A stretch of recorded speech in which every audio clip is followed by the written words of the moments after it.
Hello नमस्कार दोस्तों, आज मैं आप लोगों को विल के बारे में बताऊंगा। वसीयत क्या होता है, इसे कैसे ड्राफ्ट करते हैं, इन सारी बातों को इस वीडियो में बताएंगे। तो आप लोग इस वीडियो में लगातार बने रहिएगा। और अगर अभी तक आपने इस चैनल को सब्सक्राइब नहीं किया है तो प्लीज़ सब्सक्राइब कर लें और बेल आइकन बटन को हिट कर दें। इससे होगा ये कि जब भी मैं वीडियोज अपलोड करूंगा तो उसकी नोटिफिकेशन आप तक पहुंचती रहेगी और आप समय समय पर जागरूक होते रहेंगे। तो चलिए शुरू करते हैं वीडियो को। मैं हूं अधिवक्ता रोहित कुमार सिंह और आप देख रहे हैं Rohit the learner YouTube channel. Will, वसीयत, अंग्रेजी में विल, उर्दू में वसीयत और हिंदी में अंतिम इच्छा पत्र कहते हैं। अंतिम इच्छा पत्र अर्थात जो अपनी इच्छा है, अंतिम इच्छा है, अगर हम मर जाएं तो फिर मेरी इच्छा कैसे जाहिर करें, उस बात को वसीयत में लिखा रहता है। अब विल कौन तैयार करेगा? जो चाहता है कि अपने जीवन काल में ऐसी प्रॉपर्टी की बंटवारा कर दूं अपने उत्तराधिकारियों के बीच में, ताकि आने वाले समय में, फ्यूचर में उनके बीच, उत्तराधिकारियों के बीच किसी भी तरह का कोई डिस्प्यूट, विवाद उत्पन्न ना हो। क्योंकि विवाद उत्पन्न होने से उनका समय और पैसा दोनों खर्च होगा और सही रास्ता भी नहीं निकलेगा। इसलिए व्यक्ति अपने जीवन काल में ही वसीयत करता है, विल लिखता है। तो वसीयत करने के लिए सबसे महत्वपूर्ण चीज है प्रॉपर्टी। प्रॉपर्टी दो तरह की होती है।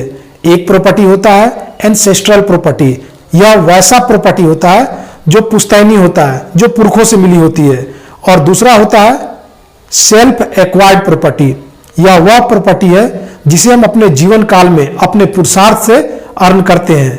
तो इन दोनों तरह के प्रॉपर्टी का हम विल कर सकते हैं, वसीयत कर सकते हैं। इसकी परिभाषा इंडियन सक्सेशन एक्ट 1925 के 2H में बताया गया है। उसके अनुसार will is a declaration, wish और इंटेंशन अवॉइड फ्यूचर डिस्प्यूट। मतलब यह एक इरादा होता है, इंटेंशन होता है, घोषणा होता है, जिसमें फ्यूचर की डिस्प्यूट को निपटाने के लिए विल किया जाता है। किसके बीच फ्यूचर डिस्प्यूट?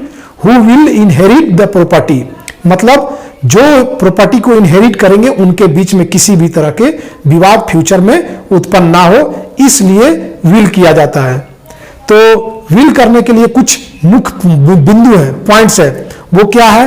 टेस्टेटर। अब टेस्टेटर उसको कहते हैं कि जो वसीयत करता है उसको टेस्टेटर कहा जाता है। दूसरा है मेजर। मेजर मतलब वही कर सकता है विल, वसीयत वही लिख सकता है जिसकी एज बालिग हो, 18 प्लस हो। तीसरा है साउंड माइंड। व्यक्ति अनसाउंड माइंड का नहीं होना चाहिए, अर्थात उसे पागलपन के दौरान नहीं पड़ना चाहिए, वो पागल नहीं होना चाहिए, सोचने समझने की उसके पास शक्ति होनी चाहिए, तो वो व्यक्ति कर सकता है। नेक्स्ट है प्रॉपर्टी।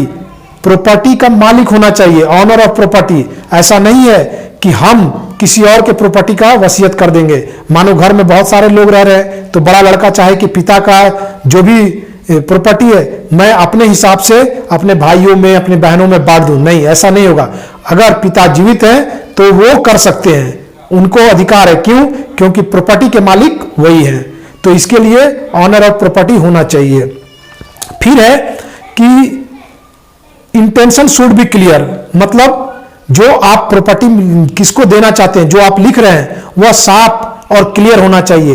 किसी भी तरह के डबल माइंड और कंफ्यूजन करने वाला शब्दों का प्रयोग बिल्कुल ना करें। साफ सुथरे शब्द का प्रयोग करें जो साफ साफ बताएं कि वो प्रॉपर्टी जिसकी चौहद्दी ये है, उस सारी बातों को लिख करके और किसे देना चाहते हैं उसके बारे में लिखें।